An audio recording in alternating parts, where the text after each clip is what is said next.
welcome everyone to another episode of Aussie Tech Heads. It's episode 479. Yes, happy St. Patrick's Day. I hope you've all gone out and, I don't know, had a couple of pints of Guinness.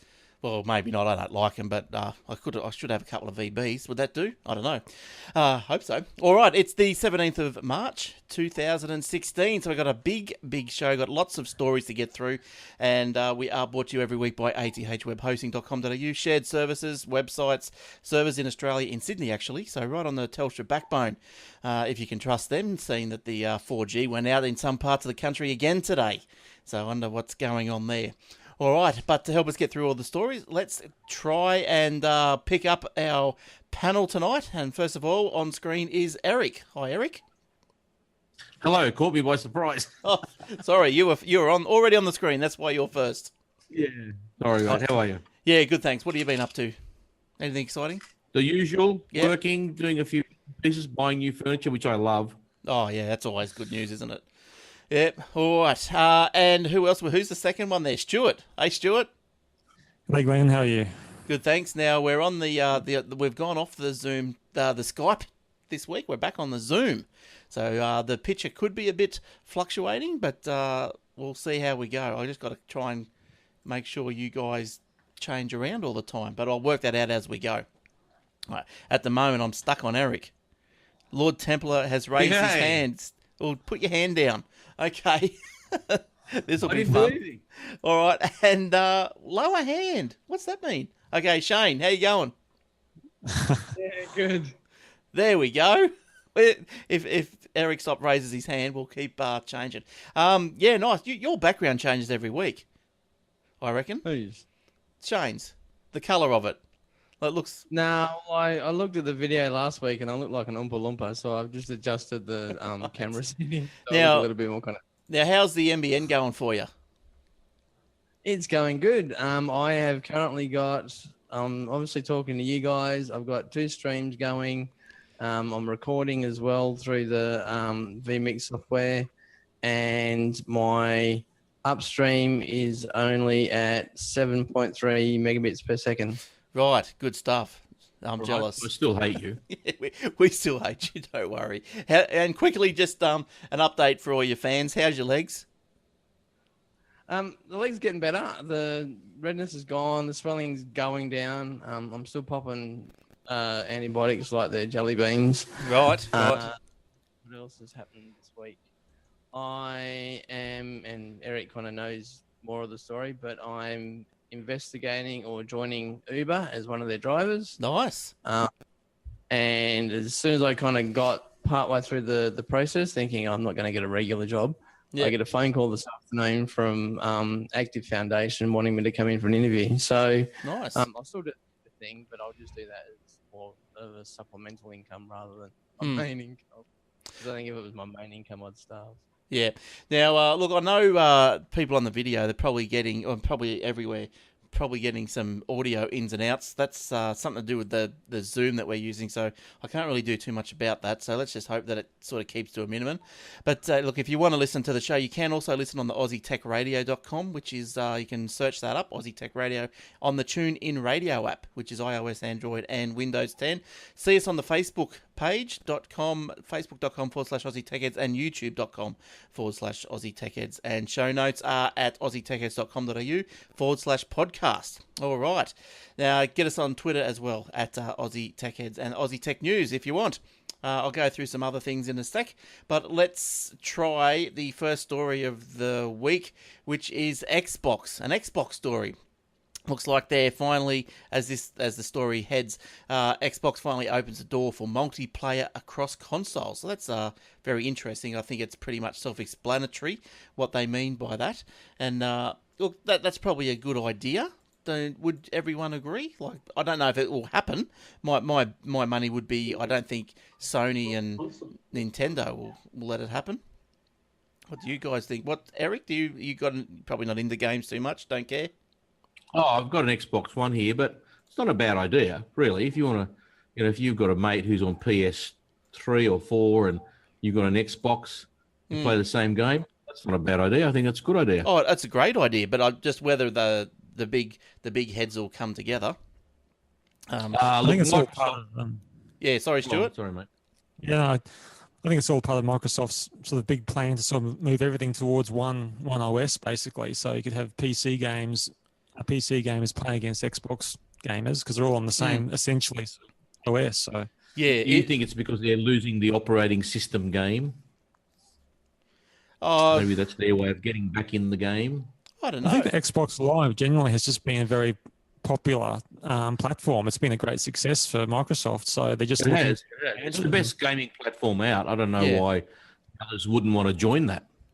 Oh, well, they Yeah. want to make their own money from their own Sony Live or whatever they got. Yeah, but how's that working out? Well, actually, they don't make Yes. money from it. That's free, isn't it? The PlayStation world. I think they charge for it now, don't they? Oh, do they? I think it don't used know. to be free, but I thought that they may have gone more towards the Xbox model. Oh, okay. Okay. Probably makes sense. Subscription model. Yeah. Yeah. But anyway, this one goes on to say that Charla, Rocket League, apparently. Rocket League is a game, and it's apparently Fantastic game. a soccer game. Yes, they say here it's pretty good. Have you played it? I have played it. It's awesome. Oh, all right. Oh, sweet. Is And that an Xbox game? It's on Xbox and it was on PC first. So I first played it through Steam. Right, Okay. right. So it would be the first to take advantage of the new functionality, enabling cross-network play between Xbox One and PC players with an open invitation for other networks as well. So, yeah, whether or not that, the other heads are going to come in, the Sonys and that, who knows? But as you said, Stuart, I think it's just a natural progression that Xbox and PC just play together. It's just how it's going to be. Well, the Xbox One has gone to a Windows 10 type interface, hasn't it? Have you? Are you? I haven't updated our Xbox One yet. Apparently it has. We haven't turned it on for a while. So Yeah. when I do, I'll probably get 4 days of updates. Yeah, probably. make sure It's you're kind on. of similar. Yeah, right. Okay. Yeah, cool. And Shane, do you have Xboxes or PlayStations or anything like that? No, we do. We have the Xbox 360 and Xbox One. We actually got two Xbox 360s because we bought one without a hard drive, and then Regan wanted one with a hard drive, and then the Xbox One came out. So we've got an original one. So we've got every Xbox known to man. Well, I've got a funny feeling that you may have too many Xboxes. I'm just guessing. At one point in time, I had one of the Xboxes, I think the one without the hard drive, in the bedroom attached to the TV, so I could watch like movies off of Xbox Live and all that kind of stuff. But somehow in the move to Mandra, I kind of missed out on it. and soon to have another one to the collection, Shane. But we'll have to see about that. All right, that was a joke. You might not get that one. Okay, I don't. It was. I'll tell you later. It was a personal joke. Now, okay. Who else have we got here? What? Yeah, you might have to stand up, Shane. Now, Stuart? What have you brought to us this week, please? Yeah, well, I guess sort of keeping on the gaming theme. This isn't really like a recent article particularly, but I just happened to get an email about it today that sort of sparked my interest again. But Munzee is what I was going to talk about, and I'm not sure whether you've heard about Munzee before, but it's a global scavenger hunt that is done using your smartphone, and it uses QR codes.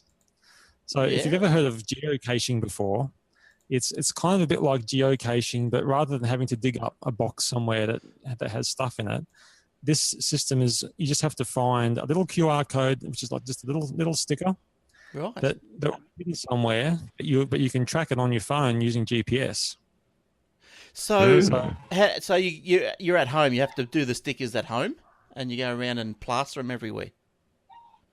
Yeah, you don't have to deploy your own stickers if you don't want to, because there's already 4 million out in the world now. Right. And so there's God, you'll be heaps busy around for a while. Brisbane, there's some Right. down the Gold Coast and so on. And it's just it's a bit of a fun activity to get yourself outside, walking or cycling or something like that, and it's looking for these things.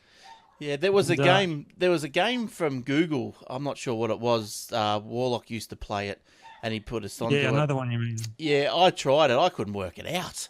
And I didn't have the time to sit and try and learn. I thought, I don't know how to work this. But look, I I know might what give you mean. I might give this Yeah. one a go, Munzee.com, Munzee.com. Yeah, yeah, cool. Yeah, well, Yeah, well, the one from Google was, I think that really only worked if you had groups of people as well. You'd sort of you'd sort of team up with people to actually achieve anything. Whereas Munzee, you don't need to play with anyone else. You can just go out by yourself and Yeah, find because them. the geo hunts or geolocators or whatever you call that's gone off. There were heaps of people are doing that sort of stuff. But this is another Yeah, that's this right. is another fun little one. I might give that a go. See if I can find any around Rabina. I think it's heaps of fun. Yep. Yeah, It's well worth it. Yeah, good. Shane, are you into Munzees or geolocating or anything like that? No, I'm trying to think of the name of the game that Warlock was talking about, but the one that I think he was talking about is where you actually went and you'd go around Melbourne or Sydney or whatever and take over different Ingress. land. Yeah, Ingress, yeah, that's right. Yeah. Yeah. Yeah, that's right. I couldn't work it out, so I had to brush it. Look, there's probably no point in asking Eric if he's in the geolocation. I imagine no, that'd be true. Eric. Correct. Yeah, good. All right. Let's move on, Shane. We've got so many stories. I'm struggling here tonight with all these stories. But Shane, what have you brought to us this week? I'm just going to warm up with a quick story about Dick Smith. There's just a bit of an update on the scenario with them. As we know, they're kind of gone into receivership and they're closing down. But they've confirmed that extended warranties will be honoured. The company that provided extended warranties, Dick Smith, from 2008 up until the reseller's closure in February, has confirmed it will continue to honour valid claims across Australia and New Zealand. Well, so they should, because people paid for that. I know. Yeah, exactly. The warranty group stated that it includes claims sold before and after the chain went into receivership. It also went on to say, or touch on, I know that someone else has got more detail about this point, but it also went on to say that the online retailer Kogan had purchased Dick Smith's online business. And I just happened to also hear on one of not our other podcasts, but one of the other podcasts on the radio, the Geeks Interrupted podcast, they stated that customers will be contacted and given the chance to be removed from the customer database before it's given to any potential buyer. Because I know that we kind of raised that as a concern a couple of weeks ago, but they'll be given the option to jump ship. Yeah. Well, look, I wouldn't care as long as they don't bombard me with spam and emails. Yeah, that's right. Send me a newsletter once a week with specials. I don't care. So Kogan, he didn't buy the whole box and dice, did he? He just bought. He just bought the trademarks, the online business, the customer and loyalty databases, the website and domain names. So he's bought everything but basically all the intellectual property. Yeah, so everything but the actual bricks and mortar, but which wouldn't have been owned anyway. They all rented it anyway. So the effect on suppliers when Kogan revives Dick Smith's online retail store on June 1st is yet unknown. Kogan said that suppliers who previously refused to supply Kogan, revenge, to avoid a backlash from traditional retailers such as Harvey Norman and JB Hi-Fi, may be more willing to supply to his now owned dicksmith.com.au. Now, Ruslan, our mate Ruslan Kogan, said he would continue to run Dick Smith's online store as a separate entity to his own business. And he went on to say that Dick Smith is an iconic Australian brand and we're thrilled to be able to keep it alive as well as Aussie owned and run.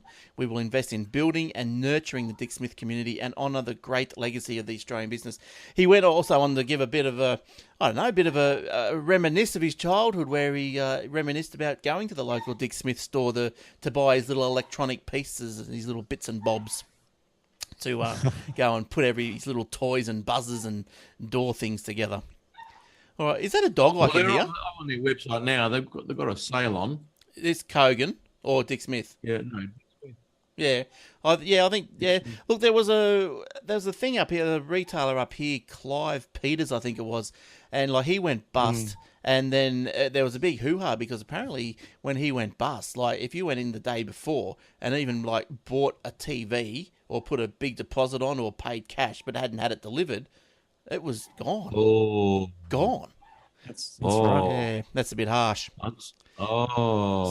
That's That's just wrong. But yeah, it is, isn't it? I'm not sure what the outcome was, because there's a Harvey Norman there now. So whether or not Harvey bought the Clive Peters and then went on to honour those sort of things, you'd find it a bit hard to believe, wouldn't you, that someone would come and go, oh, you bought something from another person the other day? Yeah, we'll give you that then. No worries. You honestly think Jerry Harvey, who's the tightest man in the world, would honour that, considering he drives a 25-year-old Lexus? Yeah, right. He With the money he has, and he still drives a 25-year-old Lexus, yeah. wears brown suits. And never eats passion fruit. There you go. Yep, that's just what he does. That's what he doesn't do. Okay, how to avoid... Now, this story here was sent in to me by, I think it was called Steve in Thailand. He obviously keeps up to date on the Aussie tech scene. But the Android fingerprint scanners can be fooled by an inkjet printer. So, what a surprise. Yeah. There's a bug in an Android phone. I'm shocked. Yes, well, don't be too shocked, because I think it can be also applied to some of the Apple phones as well. Never. Not with the Cookie Monster at the helm. But the two leading Android phones, the Samsung Galaxy 6S and the Huawei Honor 7, found that both devices could be unlocked using a fingerprint printed from a regular inkjet printer. So researchers were apparently able to unlock the phones after scanning fingerprints of several fingers and printing them using special conductive ink and onto paper, which is normally used to print electronic circuitry. So there you go. I'll find the bit where it's going across the Apple business. Well, a 3D printer could do the same thing then. I might have selectively left the Apple part out, but there was good on you. There was a mention about the iOS, the iPhone 6, I think it was. Yeah, well, it must have been the 6, mustn't it? I'll tell you what, if you're going to go to that much trouble, you deserve to steal my stuff, really. Yeah, that's right. Well, I'll give it to you. FBI's You're going to do do much trouble. trouble. I go, mate, great effort, mate. Well done. Went to all that trouble. Here, just have it. Take it. Take it. Don't worry, I'll open it up further for you. All right. Okay, look, I have got something else about security in the iPhones, but look, let's go back over to Stuart, and we'll get something else. We'll come back to iPhone security, because Eric has got an iPhone story as well. But do I? Yes, don't you? Oh, I do. Good. I do. Well, let's go, Stuart. Okay, which one do you want to go to first? Okay, Stuart, are you ready to do one? Yeah, sure. Yeah, actually, Okay. if we're talking about iPhones, I saw something that was quite interesting that the US Army are doing, and they're turning to a phone app to prevent base attacks. So on military bases. Yeah, right. So yeah, so there's this app system called iWatch Army, and it's to prevent mass shootings and other crimes at over 20 domestic bases in the US. Wow. Software forwards based on the FBI's own crime codes to the appropriate unit in less than 8 seconds, or faster than a 911 call. So I can imagine how useful that could be if there was some emergency on a base. It sounds a bit like if I'm not sure whether you subscribe to those weather warnings where you get a weather warning on your phone. Yeah. So it's I guess it's a kind of a similar system where if you're working in a base and you might just get this alert on your phone that there's some incident happening at the moment, that would surely. That's pretty good. I think it's a good idea.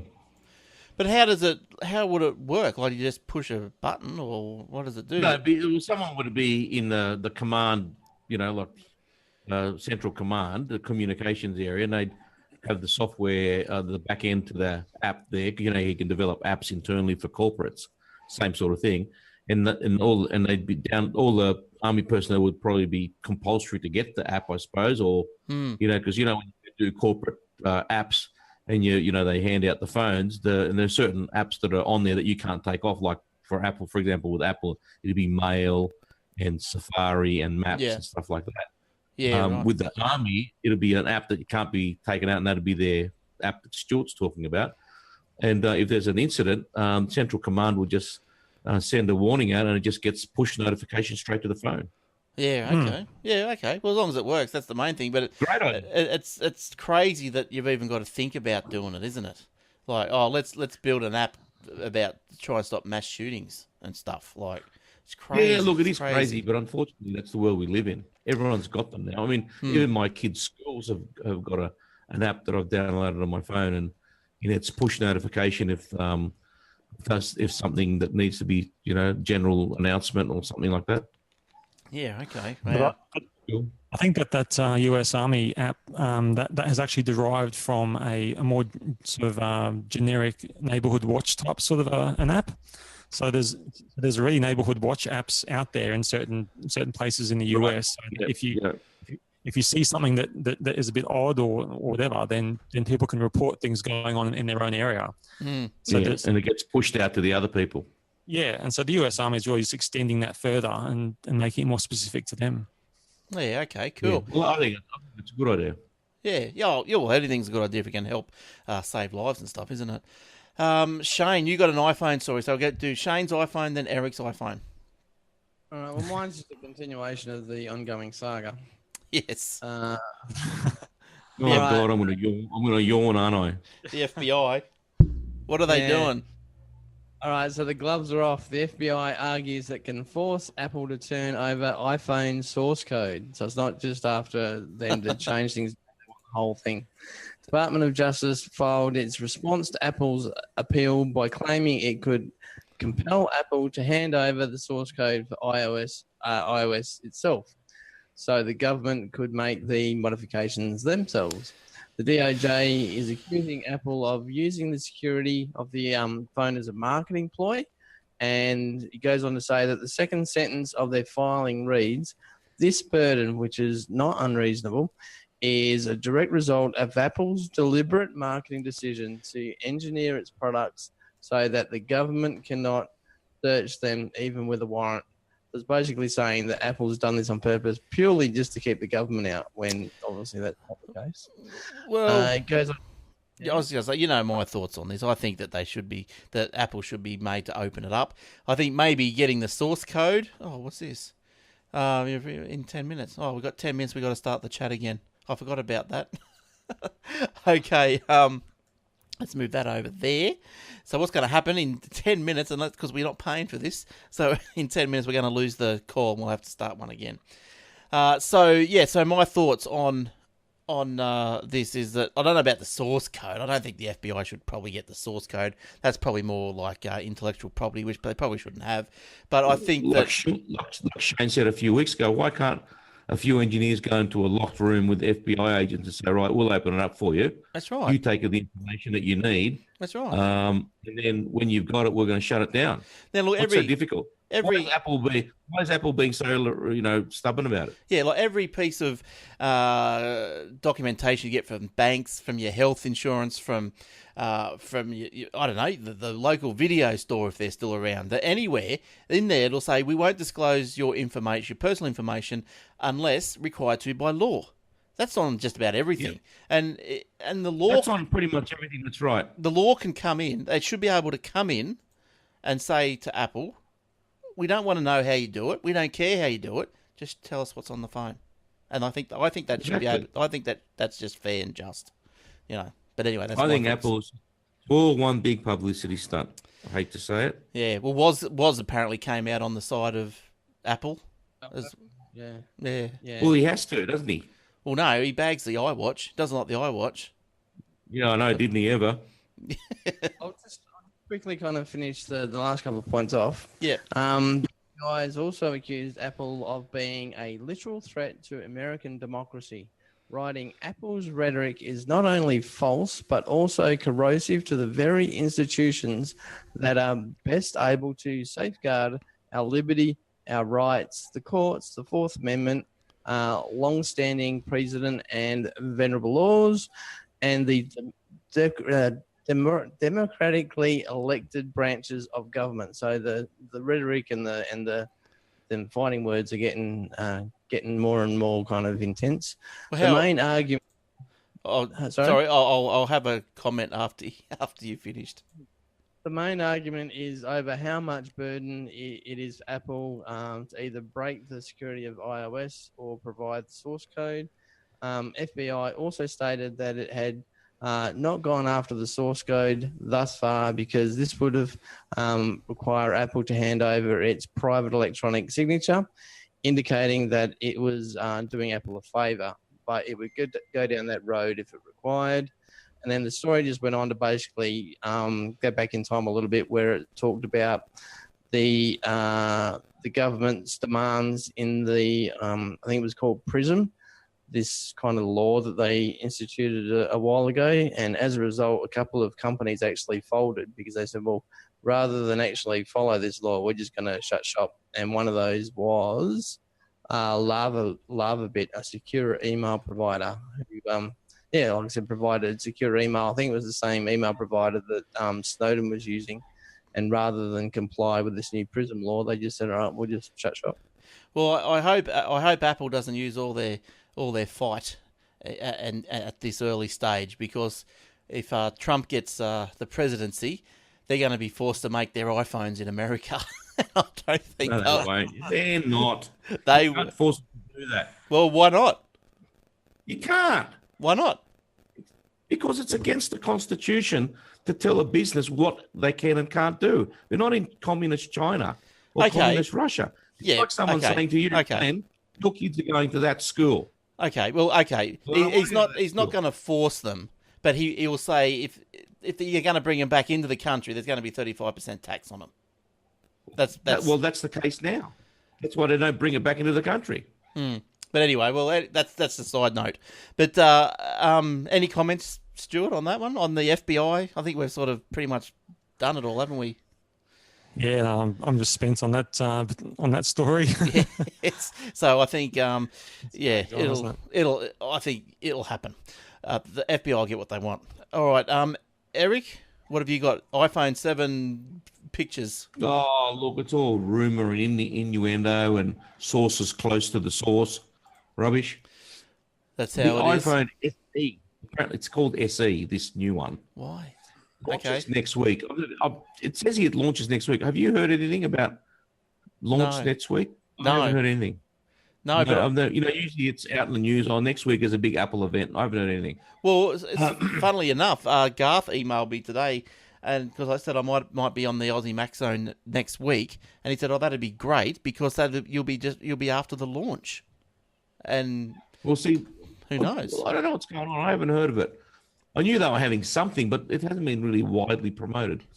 But that's the cut down phone, isn't it? The SE is like a cut down version. The SE 4-inch smartphone. Right. But they say, but a beast will follow it. The beast in question is the iPhone 7 Pro, apparently. A new 5.5 inch. What's 5.5 inch? What's the iPhone 6 Plus? What's that measurement? I think that's 5.5, isn't it? That's what I thought.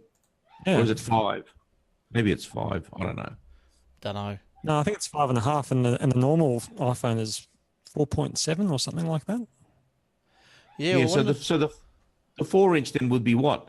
The size of an iPhone 5. So we're back to that now. I'll tell you, I picked up an iPhone 3 the other day, and you just go, how small is this thing? Like, it's just tiny. It's tiny. Yeah, but anyway, look, rumours abound, so keep an eye out because you never know. There might be some sort of event happening next week. Who knows? We'll find out next week. Yeah, I'll keep an eye out for it. Apparently, it's going to have 128 gigabyte of storage. But Glenn, a couple of years ago, you brought this up saying it's pointless to have massive storage on an iPhone these days, and that was about 2 years ago. You said this. And it's true because everything's streamed now. Yeah, well, that's right. You don't need the storage. You don't have to save your podcast. You can stream that. You can, you don't need to keep your photos on your phone. Yeah, they can be uploaded out and deleted off your phone. You don't need music. You can stream. You can maybe have some songs on there. Movies, I don't know anyone that watches a movie on an iPhone. They tend to watch them on an iPad. Yeah, if they're going to watch. Yeah, I don't. I watch. I don't see the point of a 128 gig drive. No, not that big. Maybe 32 gig, yes, because you're 32.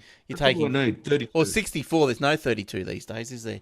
But the 64. No, they've gone up to 64. Yeah, 16. It's either 8, 16 or 64. Yeah. Yeah, look, 16 could be a bit small for me, just with photos, and you don't want to be having to, I suppose, drag them off every 5 seconds. Yeah, you're constantly dragging off once a week. That's right. Yeah, but yeah, 32 was the perfect one. Yes. But they got yes. rid of it, so you got no choice but to upgrade yourself. That's right. Yes, exactly.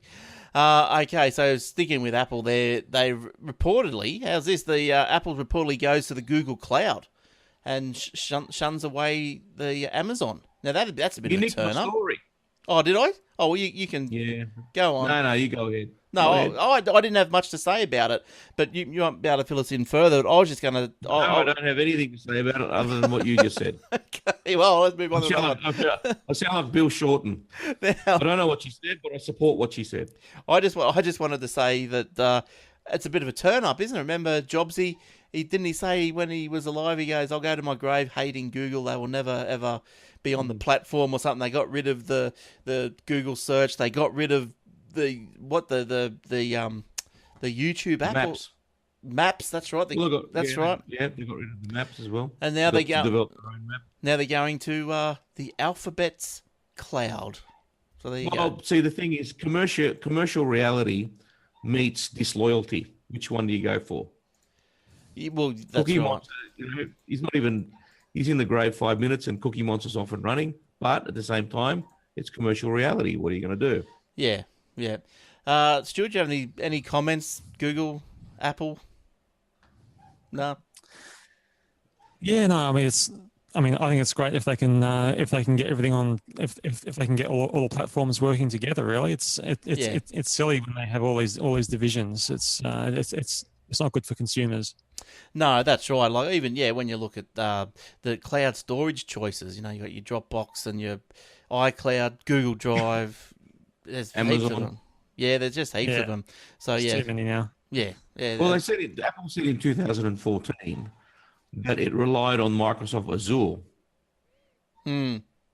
So they've been using Microsoft for some time. Yeah. Okay, well that was a quick little one. And okay, now there we go. Thank you for choosing Zoom. We've been logged out. So we're going to have to stick with us here because I'm going to start it again and wait till we get the invite thing happening. I normally edit this out of the podcast, but I'm not going to this week because it takes too long. So I'm just going to sit here and talk and entertain. Think of it as a commercial break. And we'll be back in a sec. How does that sound? Yeah, so we'll be back in a sec. What can I tell you about the Aussie Tech Radio? I told you about the Aussie Tech Radio. Find us on the TuneIn Radio. You can, the paper, aussietechheads.com.au/paper. And what else can I tell you about while we're in our forced break, because you'd only get 45 minutes on the thing. Don't forget the other shows here. The guys are coming back in now, so we'll be back on soon. But I'll just tell you about the Aussie Mac Zone. It's another podcast, other podcasts on the network as it is. The Obsidian Loft, the Old Fart Geeks, and the Aussie Tech Security, which was a show out today. So there's another episode this week of Aussie Tech Security talking about penetration tests. Sounds intriguing, I know. You'll have to tune in and find out what that's all about. Now, we're just waiting for Eric to come back on board. He's probably not in the Skype. He probably didn't get the memo. We'll have to see if we can, I don't know, what are we going to do to Eric? We'll have to, I don't know, we're going to have to send him an email. All right, Lang. Good timing, though. Here he comes. Is he coming in? Oh, there he is. He did get the memo. Good on you, Eric. Oh, yeah, I'm always getting the memo. Yeah, good. Good one, Zoom. They cut you out after how long? It's 30 minutes? 45 minutes. Yeah, 45 minutes.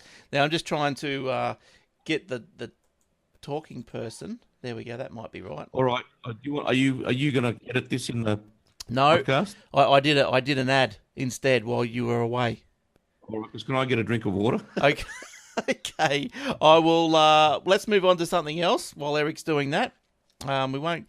Let's have one from Shane. We haven't heard from Shane. He's sitting there nice and quiet and intrigued. Yeah. All right. I've got a couple of Microsoft stories here. Which one do I want to do? I'll do the nice Microsoft story first, and then I'll finish off afterwards with the one where Oh, people are getting upset. oh no. All How to find a hidden battery report feature on your Windows 10 laptop. Windows 10, like its predecessor Windows 8.1, comes with a hidden battery report feature that you can only access from the command line. The report provides detailed readouts on the usage, status, and health of the laptop's battery.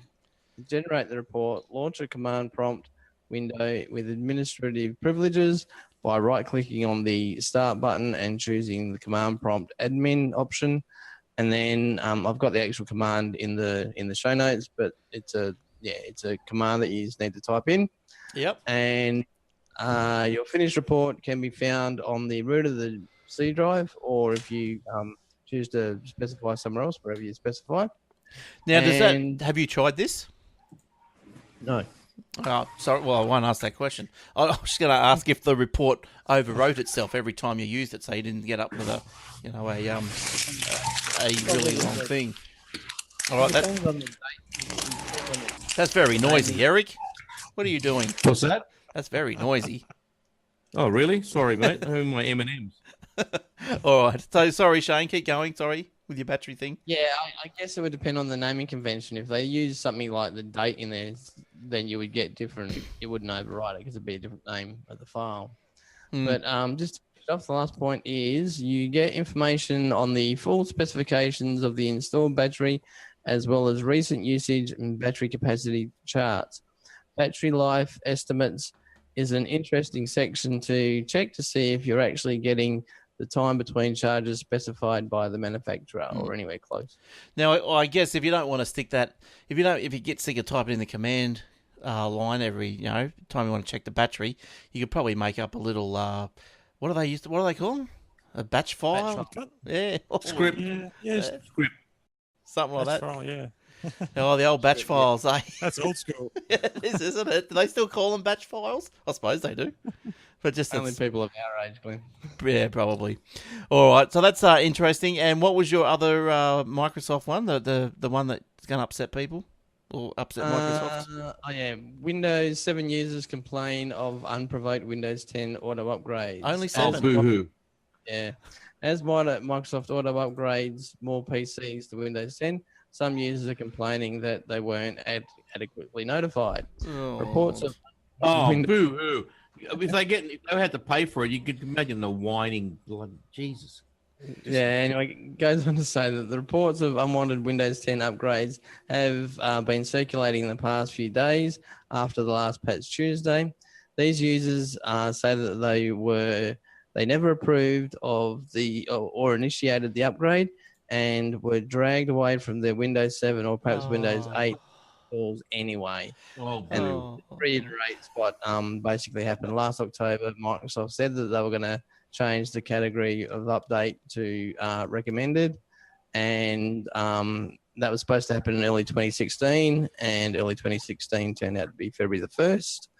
And it goes on to say how you can avoid it if you haven't already, if it's already kind of initiated, you can back out of it by just saying you don't agree to the user agreement at the end. Right, yes. Winds it back.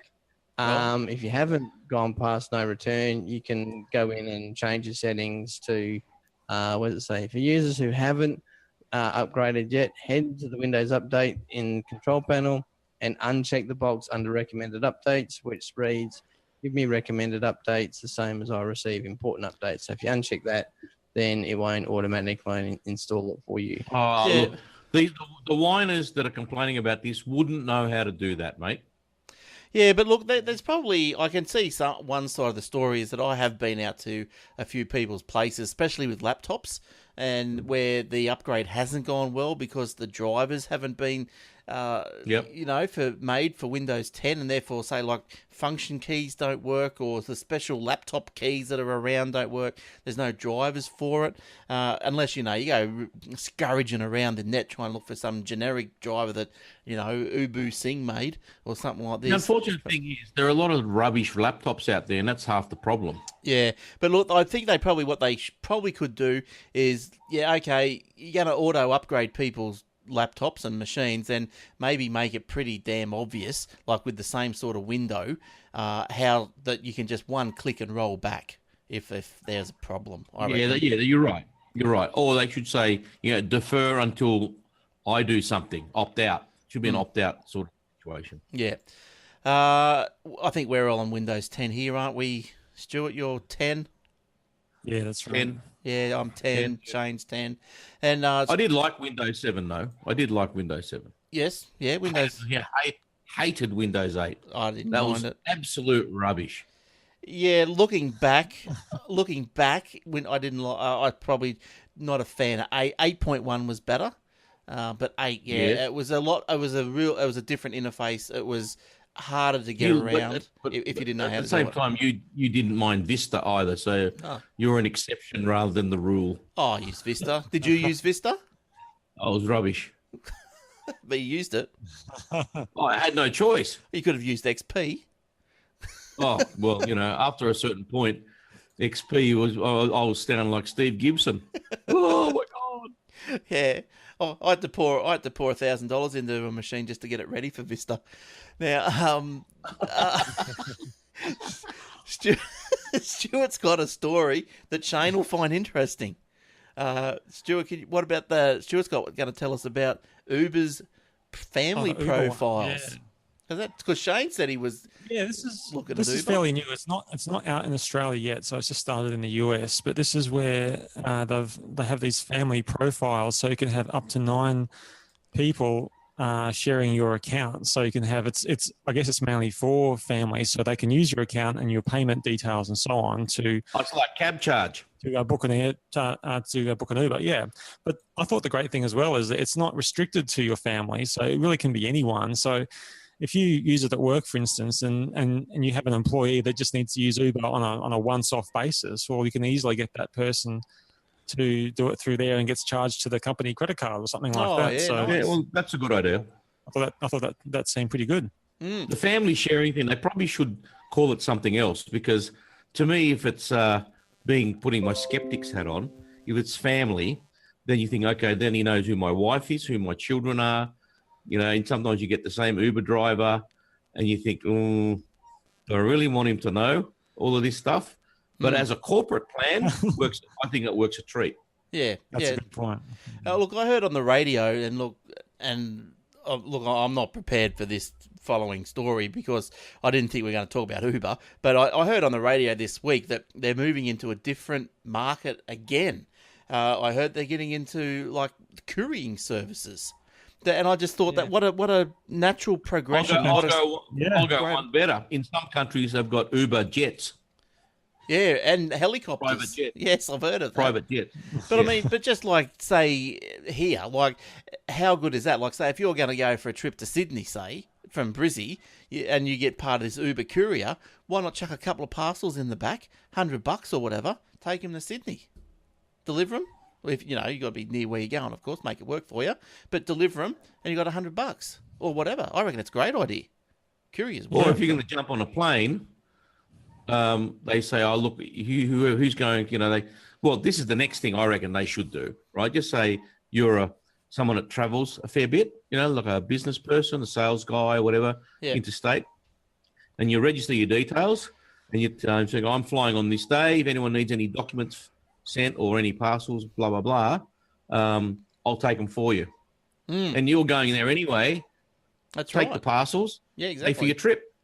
Well, only problem is, I say, you beauty, can you send these 5 AK-47s in a suitcase, please? I was just going to say, on a plane, parcels. At the airport, they say, "Did you pack your own bag?" And you go, "Well, no, I didn't."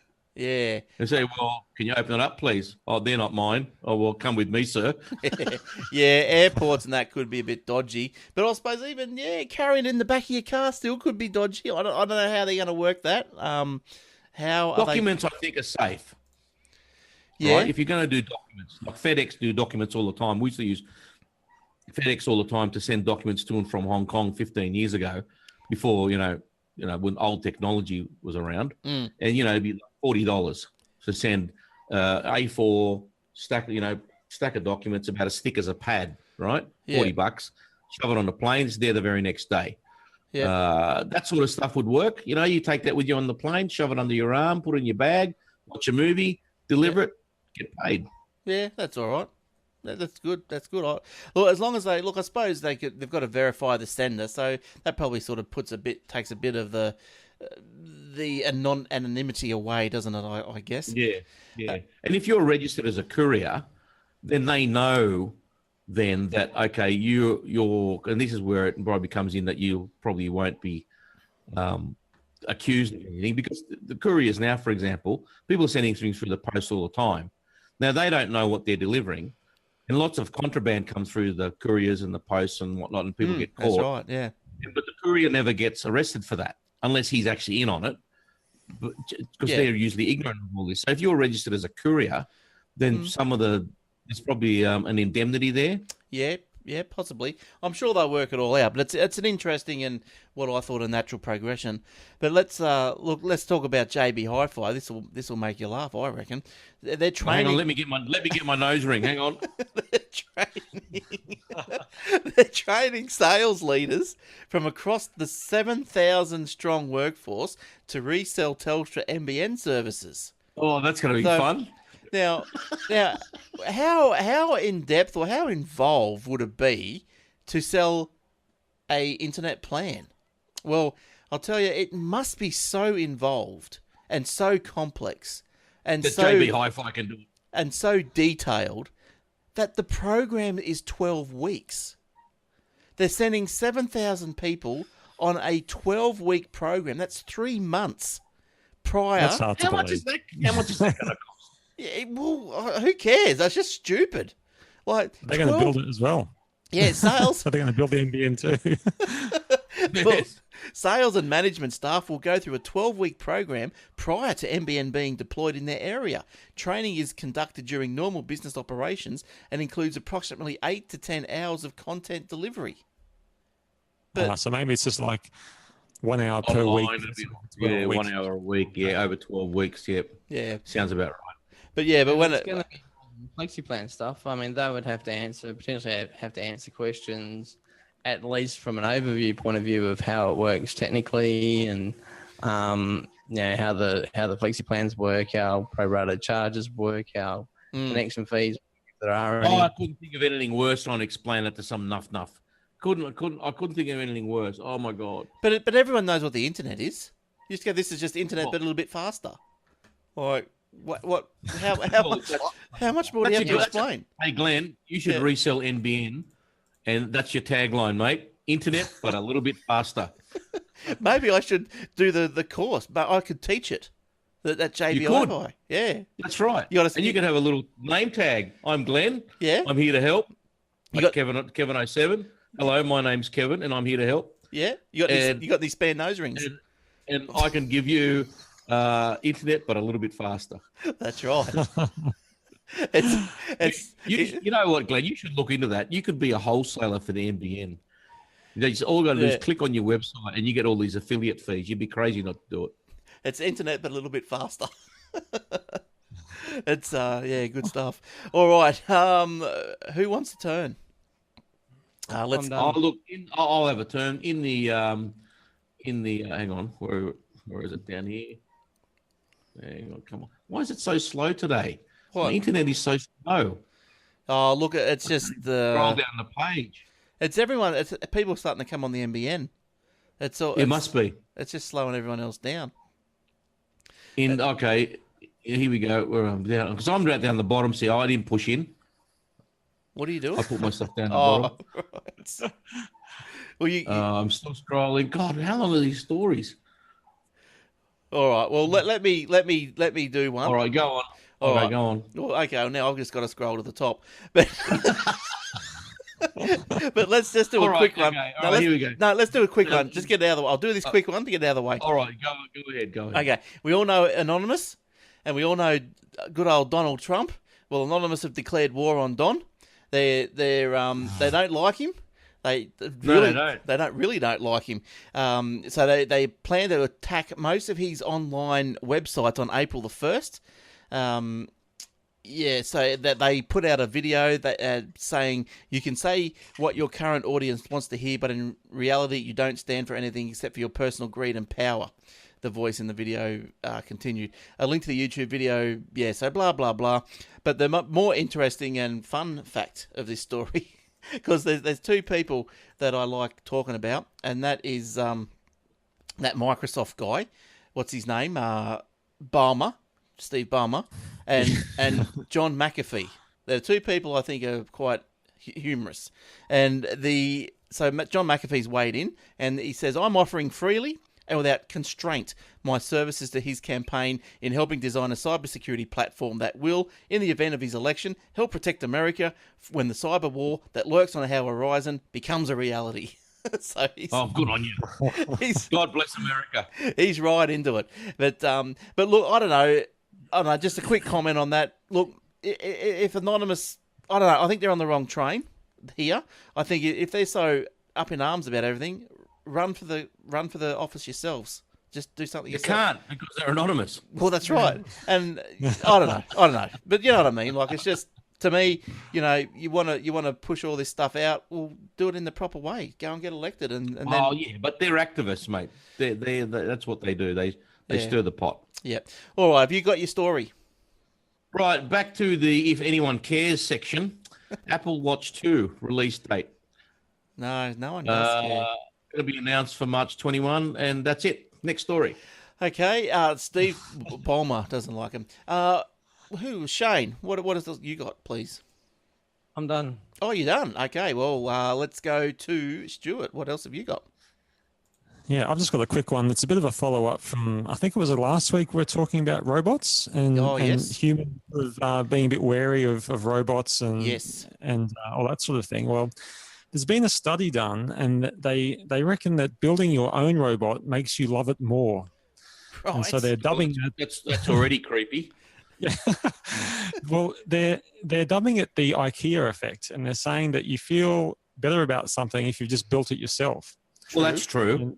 And so they have done this study where they people who took part in the study on this robot assembly tended to feel more positive about the machines if they helped to make them.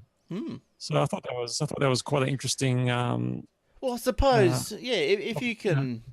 So I suppose you probably wouldn't be able to mold, say, the face, because that'd be just a pre-packaged, pre-molded thing.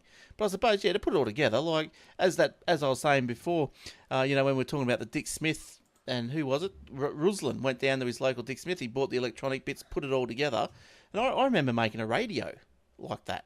And all that I made a radio. Yeah, that was good fun. I had little buzzers on my bedroom door, so if anyone went in, they go meep. So I knew if anyone was going in or out. Yeah, I wanted to make one of those, and my parents said, "Nah, you're going to keep everyone up. Every time someone walks through, you're going to drive us crazy." I think my dad put his foot into it. I wanted to turn it into a silent one. Oh, you're right. But electrocuted you when you walk through. Yeah, look, I guess that is probably right. You'd make you feel good, a sense of achievement. And that's what. It's a bit of a double-edged sword, though, because I reckon as well that if you have troubles building the robot, well, then you don't feel positively about it. You actually feel negatively about the robot. If you had troubles building it, then you kill it. Then you kill the robot. Then you you could get a sledgehammer to it. That'll make you feel better. Sledgehammer. Then you feel good. I feel good now. That's right. So so that's good. That's good. And all right, Shane, do you want to build a robot? No. No. I saw that episode of Big Bang where what's his name, Howard, had that problem with the robot hand, and it got stuck on a certain part of his body. Oh right, okay.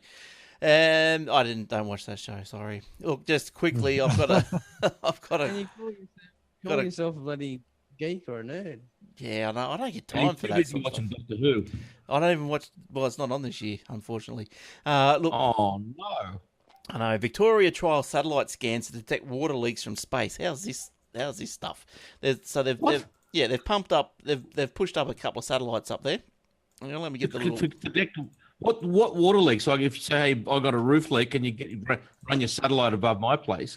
The Minister for Environment, Climate Change and Water, Lisa Neville, says up to 160 million litres of drinking water is lost to leaks in Victoria every day.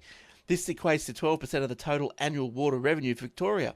Now, Victoria's 17 water corporations and Vic Water, they've all got together with an Israeli company called Utilis, and they undertake a pilot in December that would verify whether they could in fact detect leaks through scans from space. Now, apparently this thing is going to do a 3,000 square kilometre area of North Melbourne.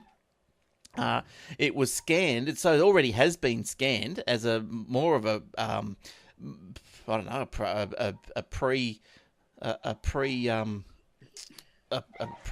pre-test or whatever. So part of this North Melbourne was scanned from the Alos 2 satellite operated by Japanese Aerospace Exploration Agency, and it's orbiting around 650 kilometres above the ground. Now, microwave reflectometry, I can't even say it, reflectometry, using electromagnetic signals with a wavelength that can penetrate the ground, is deployed by the satellite system to detect a spectral signature that matches drinking water. So apparently this satellite has already picked up leaks as small as 85 to 246 millilitres per minute. It's found 18 leaks in just 4 days. So how's that? How's that stuff Well, going? that's not bad, but That's I amazing. think they might be barking up the wrong tree because when it rains, where does all the water go? No one traps it. No one stores it. No one. It just runs straight down your gutters into the stormwater, right? There's number one. Yeah, but Number two, build more dams. yeah, well, that's right. Yeah, that's right. We do need more dams. Like, I can understand finding the leaks, but that's like putting a Band-Aid on a bullet hole. yes, yeah, but You got to take the bullet out. I think finding the leaks is good as well. I suppose you could look at It's it. important. Yeah, You got to do it because you do waste a lot of water. Yeah, But if you don't want to worry too much about, oh my God, we're losing water, all the stuff that comes out of your and look, off if your it's, roof. yeah, well, if it's drinking water that's leaking, and this is what it's trying to find, well, that stuff's already been processed and everything, so it's taken a lot of energy to process it and to Well, that's true. clean it and all that. So look, that's a good idea, but I totally agree. We need more dams. I can't understand why they don't build them. I don't understand. They're quick, they're easy, and they're relatively inexpensive. Yeah, I know Because that. of the technology we've got today. Yeah, I don't know. If they have that technology, how come they haven't worked out how to find MH370 yet?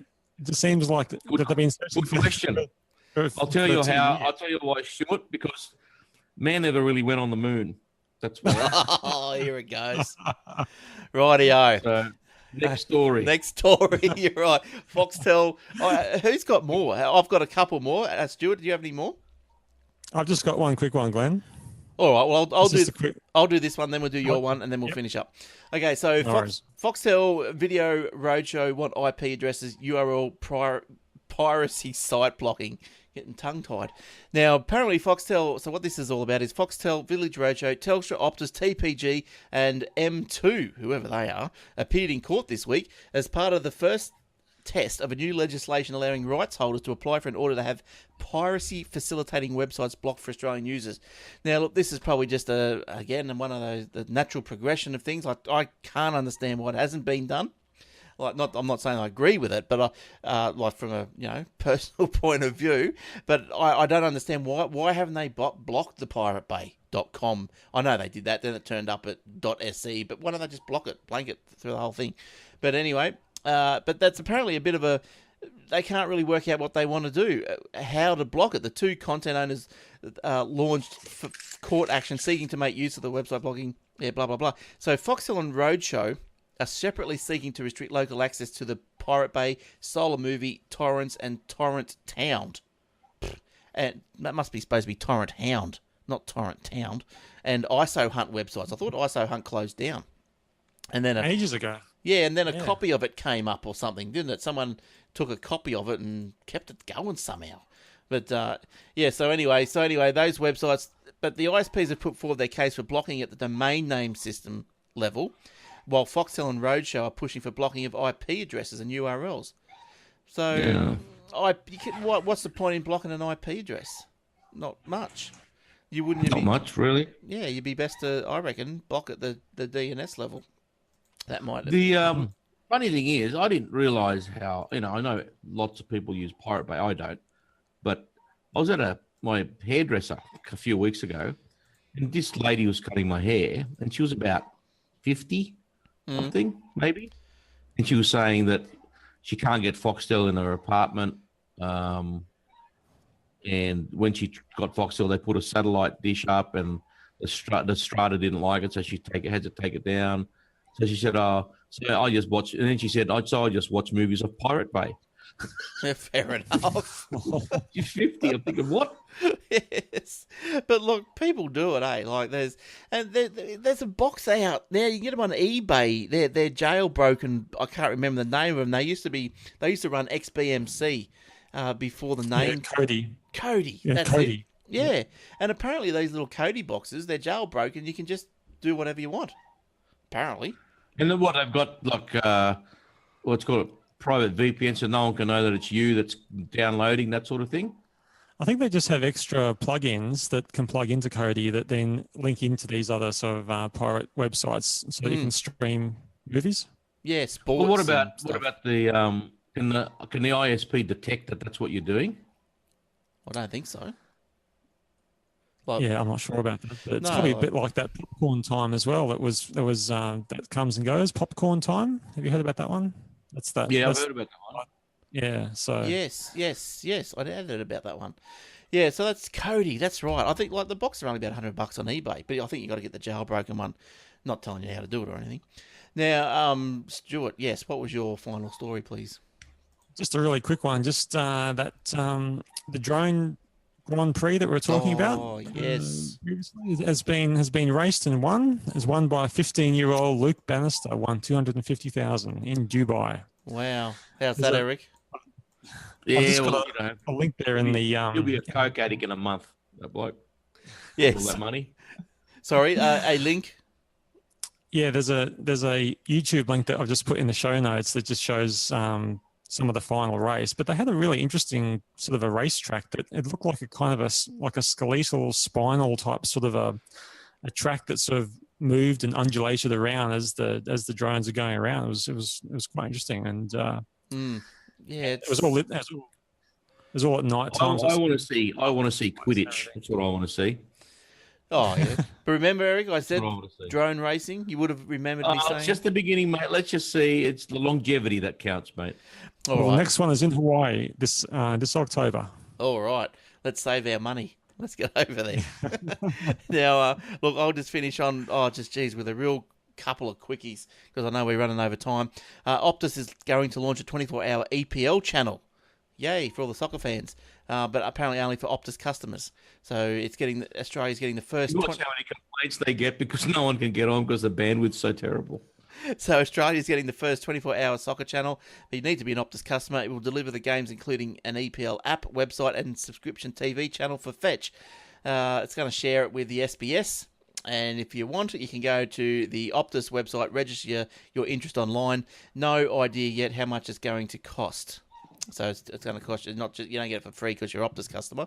And over in London next month at St Bartholomew's Hospital, they are going to stream an operation on a cancer patient in 360-degree video so that it can be viewed by anyone in the world with a virtual reality headset, even if your headset is Google Cardboard. So the live stream is set to be a world first. So It's a bit macabre, isn't it? Well, it'd probably be interesting, but whether or not you can sit there and watch it, I don't know. I don't know if I want to watch some poor bloke getting operated on for cancer, and what if something happens on the table and he flatlines? Well, The whole world's going to see him broken. That's always the problem, isn't it? Now, look, just to end off, look, I've got something funny for Eric to have a look at. Now, we all know that Eric refers to Tim Cook as the Cookie Monster. And you know what, Eric? It's fair dinkum. Apple have been listening to you. They have... I'm not joking. I am not joking. I am not joking. Because can you see the video? Can you see the... Are you watching the YouTube stream, Eric? I'm watching the stream. I will But show it's a little bit delayed. Okay. Well, I will show you something that Apple has put out on the Apple YouTube channel, and it's an iPhone 6 timer ad. So this is how Apple's iPhone 6 timer ad goes. I don't think it's going to be on the screen. Timer for 14 minutes. Okay, 14 minutes and Can't counting. see it. Waiting for Can you share the screen? You can share your Siri, screen, Glenn. play me Can you hear it? On the- playlist. No? Can anyone hear me? I can hear you, Shane. You can share the screen. Why don't you share the screen? Yeah, I can't. Doesn't matter. I'll put the link in the show notes because that's going to be too much mucking around. But All right, put it in the chat, the document chat. all right, hang on. We'll put it in here, and we'll let. Oh, it's in the show notes. Oh, yeah, I can see it now. Yep. I'll highlight it. There we go. Now I'll Is play. that the top? Oh, halfway down, I suppose. Now look, we got to sort of hurry a bit because we've got another. We're going to get kicked off again in a minute. But have you got it? No. Yep, I can see it. I highlighted Where'd it. you put it? I highlighted it. What colour? What colour? Go to Apple Appoints. See in the outline. Go Apple Appoints. In the outline Apple. down the left-hand side. Hang on. I'll I can't see it. look. I'm going to put in a line of really big letter A's. Okay, and see if you can see it now. Yeah, got it. Yeah, okay. Right now, you watch that, and I'll play it again for the people on the podcast. Okay. Right. Oh. Hey Siri, set timer for 14 minutes. That's hilarious. Okay, Hang on. 14 minutes and counting. Waiting for cookies. What is wrong with my Siri, internet Play tonight? me on. waiting playlist.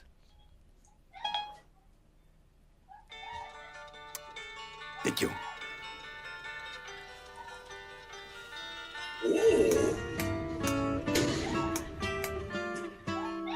We'll get a takedown because of this. Doesn't matter. Hey Siri, I'm not. so hungry for cookies.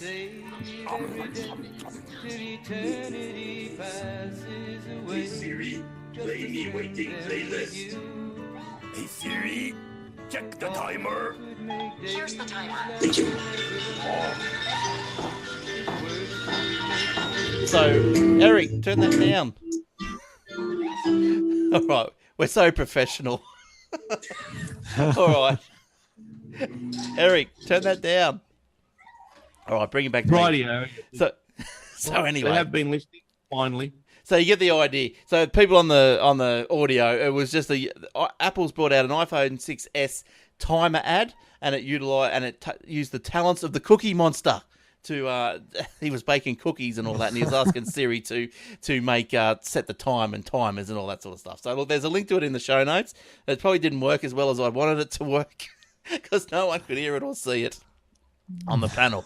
But anyway, go and have a look at it. It's pretty funny.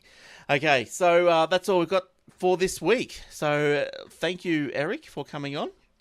And Welcome, sir. hopefully we'll see you again next week. Yes, indeed. Good stuff. It's Excellent. Easter next week, isn't it? What, Easter? I think it might be. That's Yeah. right. Yep. All right. Next week. All right. Are we all good for next Thursday night? Thursday night. We might have Yep, to. should be good. Yeah, I might think have, it's all right. Yeah. Might have to move it to Wednesday if people get caught up. yeah. So I think it should be. We'll keep it at Thursday, and if no Yeah. one really can make it, well, we'll think about moving it. But anyway, at this stage, let's go for Thursday. Thanks, Shane, for coming in. Thanks for your stories problem. and all that sort of stuff. Thanks for streaming with your new NBN toys. That's excellent. So I think we'll work out how to get the stream notification around so everyone knows where the live stream's coming from. And Stuart, thanks for coming in. Thanks, Glenn. No problems at all. We'll see you guys next week. And thanks for listening. Thanks for downloading. Don't forget that it gets on the iTunes and all the other shows that have punched out an episode this week. And the AussieTechRadio.com. Until next episode, it's bye for now. Have a good weekend. Bye-bye.